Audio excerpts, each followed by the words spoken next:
Islamic scholars کے بیانات سننے کے لیے ہمارے آفیشیل چینل الرحمان ڈیجیٹل کو سبسکرائب کیجیے۔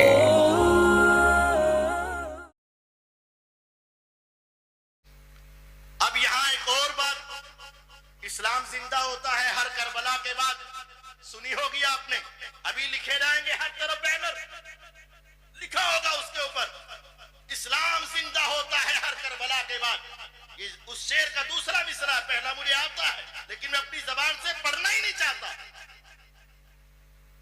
اسلام زندہ ہوتا ہے ہر کربلا کے بعد، اس کا مطلب یہ ہے کربلا سے پہلے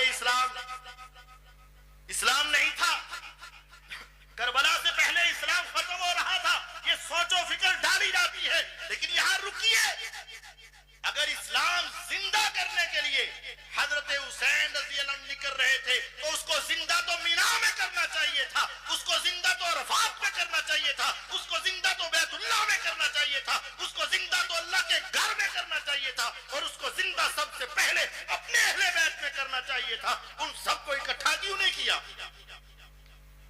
اگر اسلام زندہ ہی کرنا تھا تو پھر یہ بتائیے، عبداللہ بن عمر رضی اللہ عنہ نے 3 دن سفر کیا، 3 دن کا سفر کیا، اور راستے میں جا کر حضرت حسین سے ملے اور کہا بھائی کدھر؟ کہا کوفے۔ کہا اللہ کی قسم میں تمہیں دیکھ رہا ہوں کہ تم ایک شہید ہونے کی صورت میں وہاں جا رہے ہو، میں تمہیں منع کرتا ہوں رک جاؤ۔ عبداللہ بن زبیر رضی اللہ عنہ آئے اور آ کر کہا کدھر؟ کہا وہاں۔ کہا میں نے تیرے والد سے سنا ہے وہ ان سے اکتا چکے تھے، اور کہا تیرے والد کو انہوں نے شہید کیا، تیرے بھائی کو انہوں نے مارا، اور تو ان کے پاس جا رہا ہے۔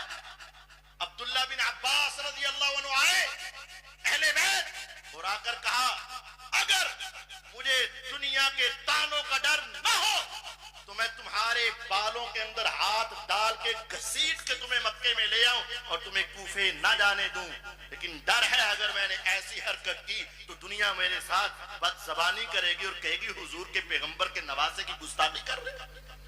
یعنی صحابہ نے ان کو کوفہ جانے سے روکا۔ خلاصہ یہ ہے صحابہ نے ان کو کوفہ جانے سے روکا، محمد بن حنفیہ بھائی نے کوفہ جانے سے روکا، عبداللہ بن عمر رضی اللہ عنہ محدث صحابی نے جانے سے روکا، عبداللہ بن عباس رضی اللہ عنہ مفسر صحابی نے جانے سے روکا، عبداللہ بن زبیر رضی اللہ عنہ صحابی نے جانے سے روکا، ابو سعید خدری رضی اللہ عنہ نے جانے سے روکا، جابر بن عبداللہ رضی اللہ عنہ جانے سے روکا، اور عبداللہ بن جعفر جو ان کے کزن ہیں اور ان کی ہمشیرہ کے خامن یعنی ان کے داماد بھی ہیں، انہوں نے بھی روکا۔ اب سوال یہ ہے اگر یہ اسلام کو زندہ کرنے جا رہے تھے تو روکنے والوں کے اسلام کے بارے میں کیا سوچا جائے گا؟ کیا وہ اسلام کو مردہ کرنا چاہ رہے تھے؟ نہیں، یہ صرف جھوٹ ہے۔ اسلام اس سے پہلے بھی زندہ تھا، اسلام اس وقت بھی زندہ تھا، اور اسلام اس کے بعد بھی زندہ رہا۔ اٹھاؤ صحیح مسلم حدیث نمبر 4705، 4706، 4707، 4708، 4709، 4710، 4710 نمبر حدیث صحیح مسلم میں نبوت کی زبان موتیوں سے قیمتی، پہاڑوں سے ٹھوس، خوشبوؤں سے معطر میرے آقا کے کلمات ہیں۔ 12 خلفاء تک مسلسل یہ دین غالب رہے گا اور دشمنوں سے محفوظ رہے گا، کوئی اس کا کچھ بگاڑ نہیں سکے گا۔ یہ حدیث ہے رسول اللہ صلی اللہ علیہ وسلم کی، اور اگر تم کہو دین ڈوبا جا رہا تھا، دین کا بیڑا غرق ہو رہا تھا، میں کہتا ہوں ساری باتیں چھوڑ، مجھے یہ بتا کہ پیغمبر کی حدیث سچی ہے کہ جھوٹی ہے؟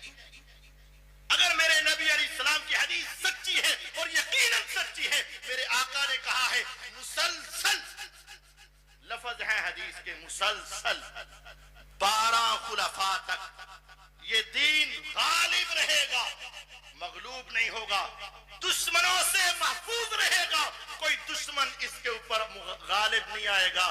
میرے آقا نے جب کہا محفوظ ہے، تم کس زبان سے کہہ سکتے ہو کہ اسلام ڈوبے جا رہا تھا؟